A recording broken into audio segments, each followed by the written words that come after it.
ఈరోజు మనము ఈ ఫ్యాట్ అనేది ఎక్కువగా ఉంటుంది, ఒబేసిటీ, ఊబకాయం అంటాం తెలుగులో. ఇది ఎందుకు వస్తుంది ఏంటి అనేది మనం చూద్దాం. జనరల్గా ఏదో ఒక మ్యాగజైన్లో చూసినాను నేను, గడ్డి తినే జీవులు అంటే ఏనుగులు ఇలాంటివి చాలా లావుగా ఉంటాయి. అది వేటాడి తినే జంతువులు, మృగాలు ఉంటాం కదా, అవి అంటే లయన్స్ కానీ పులులు ఇలాంటివి సన్నగా ఉంటాయి. ఎందుకంటే పరిగెత్తడం, ఫిజికల్ ఎక్సర్సైజ్ బాగుంటుంది. అందుకే ఎక్సర్సైజ్ విలువ చెప్పడానికి నేను మీకు ఈ ఎగ్జాంపుల్ చెప్తున్నాను. కాబట్టి మనం ఆకుకూరలు తింటేనే మనం లావు అవుతామని కాదు. ఒక్కొక్క దాని శరీర నిర్మాణం అలా ఉంటుంది. ఏనుగు తినకుండా ఏనుగు మాదిరే ఉంటుంది. అది వేటాడకపోయినా లైన్ మాదిరే ఉంటుంది, సన్నగానే ఉంటుంది. కాబట్టి అది ఒక చిన్న ఎగ్జాంపుల్. ఎందుకంటే పరిగెత్తడం వల్ల మనకు కార్బోహైడ్రేట్స్ ఎక్కువగా బర్న్ అయిపోయి మనకు కావాల్సిన ఎనర్జీ వస్తుంది. తర్వాత శరీరానికి అవసరమైన మేరకే ఫ్యాట్ అనేది ఉంటుంది అనమాట. ఫ్యాట్ తక్కువగా ఉంటుంది. ఇది ఒక చిన్న ఎగ్జాంపుల్ మనకు. అందుకు ఒబేసిటీ ఎక్కువగా ఉండడం వల్ల ఈ శరీరానికి చూడడానికనే కాకుండా మామూలుగా కూడా వాళ్ళకి చాలా ప్రాబ్లమ్స్ క్రియేట్ అయ్యి, ఒకటి గుండెకు సంబంధించిన జబ్బులు రావచ్చు, రెండోది ఎముకలు బలహీనమే మోకాలు నొప్పులు రావచ్చు, మూడోది వచ్చేసి ఈ హార్మోన్స్ ఎక్కువగా లేకపోవడం వల్ల యాక్టివ్నెస్ తగ్గుతుంది. దీనివల్ల కూడా మెటబాలిజం తగ్గిపోయి ఎక్కువ బాడీ ఫ్యాట్ అనేది ఎక్కువ నిల్వ ఉంటుంది శరీరం. కాబట్టి ప్రతి ఒక్కరికి కూడా రోజు కనీసం 5-6 కిలోమీటర్లు నడవడం వల్ల మంచిది. అంటే పొద్దున కావచ్చు, వాళ్ళ ప్రొఫెషన్లో కావచ్చు, ఏదో ఒక రూపంలో ప్రతిరోజు 5 నుంచి 6 కిలోమీటర్లు నడిస్తే ఫిట్నెస్, బాడీ ఫిట్నెస్ అనేది ఉంటుంది, యాక్టివ్గా ఉంటుంది. ఇది ఉండడం వల్ల, వ్యాయామం చేయడం వల్ల లైఫ్ స్పాన్ అంటారు, అంటే జీవన ప్రమాణాలు పెరుగుతాయి. ఎక్కువ రోజులు బతికే అవకాశం కూడా ఉంటుంది. అంటే స్ట్రెస్ ఎంతవరకు కావాలో అంత తీసుకుంటుంది బాడీ. రెస్ట్ తీసుకుని ఎక్కువ స్ట్రెస్ తీసుకునే వాళ్ళలో గుండె జబ్బులు తొందరగా వస్తాయి. ఎందుకంటే ఊబకాయం ఉండే వాళ్ళలో రక్తం, కండరాలు, నీరు అన్ని రక్త ప్రసరణ లేకుండా, చక్కగా లేకుండా ప్రెస్ చేస్తాయి అన్నమాట. అదే ఒక వెయిట్ లేకుండా మామూలుగా ఉండే వాళ్ళలో రక్త ప్రసరణ బాగా ఉంటుంది. సో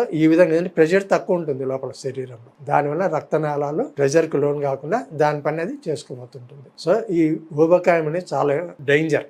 అప్పటికప్పుడు కాకపోయినా ముఖ్యంగా ఈ రోజులలో లైఫ్ స్టైల్ చాలా ఇంపార్టెంట్. తల్లిదండ్రులు చాలా కేర్ తీసుకోవాలి. చిన్నపిల్లలు 9-10 సంవత్సరాలు రాగానే వాళ్ళకు 70 కేజీలు 80 కేజీలు వెళ్తున్నారు. 60 ఏళ్ళు వచ్చినా మనకు 60 కేజీలు ఉంటున్నాం. అది ఫిట్నెస్. ఎందుకంటే దీనివల్ల మనకు చాలా ఉపయోగాలు ఉన్నాయి. ఒకటి యాక్టివ్నెస్ ఉంటుంది, రెండోది పని చేయాలని ఉత్సాహం ఉంటుంది, మూడోది వచ్చేసి టైం టు టైం ఆకలి అవుతుంది. ఇవన్నీ మెయింటైన్ చేయొచ్చు, వేరే జబ్బులు రాకుండా కూడా కంట్రోల్ చేయొచ్చు. ఈ ఊబకాయం అనేది చాలా డేంజర్ అని చెప్పుకున్నాం. చిన్న వయసులోనే అన్ని కేజీలు ఉండడం చాలా ప్రాబ్లం. దానివల్ల మళ్ళా లైపోసెక్షన్ అని, అవి సర్జరీలు, బెరియాట్రిక్ సర్జరీలు, ఇవన్నీ చేయడం వల్ల ఉన్న 10 రూపాయలు దానికి అయిపోతుంటాయి, ఖర్చు అయిపోతుంది. పోనీ అప్పటికైనా నార్మల్ అవుతారంటే లేదు, మళ్ళీ కొత్త ప్రాబ్లమ్స్ వస్తుంటాయి. సో పుట్టిన వెంటనే పిల్లలకు ఏ విధంగా ఉండాలా, డైట్ ఎట్లా ఉండాలా, ఎక్సర్సైజ్లు ఎట్లా ఉండాలా, కొన్ని ఫారిన్ పాలసీలు బాగున్నాయి ఇట్లాంటి విషయాలలో. మనకన్నా ఫారినర్స్ చిన్నపిల్లల పైన ఎక్కువ ఫోకస్ పెడతారు. వానికి 1 year 2 years రాగానే ఈత నేర్పించడం, ఇవన్నీ ప్రాక్టీస్ చేస్తారు వాళ్ళు. అందుకే పిల్లలలో హుషారుగా ఉంటారు.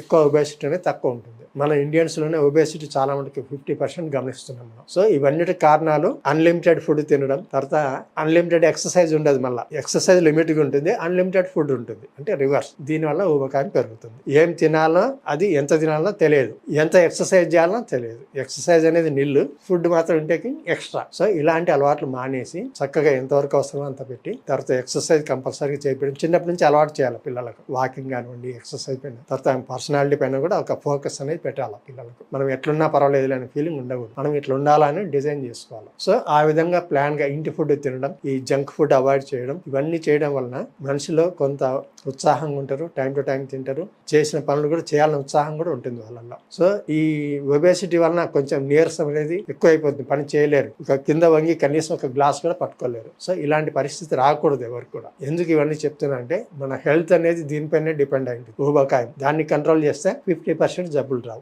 డయాబెటీస్ రాదు, గుండె జబ్బులు రావు, తర్వాత మోకాలు నొప్పులు రావు.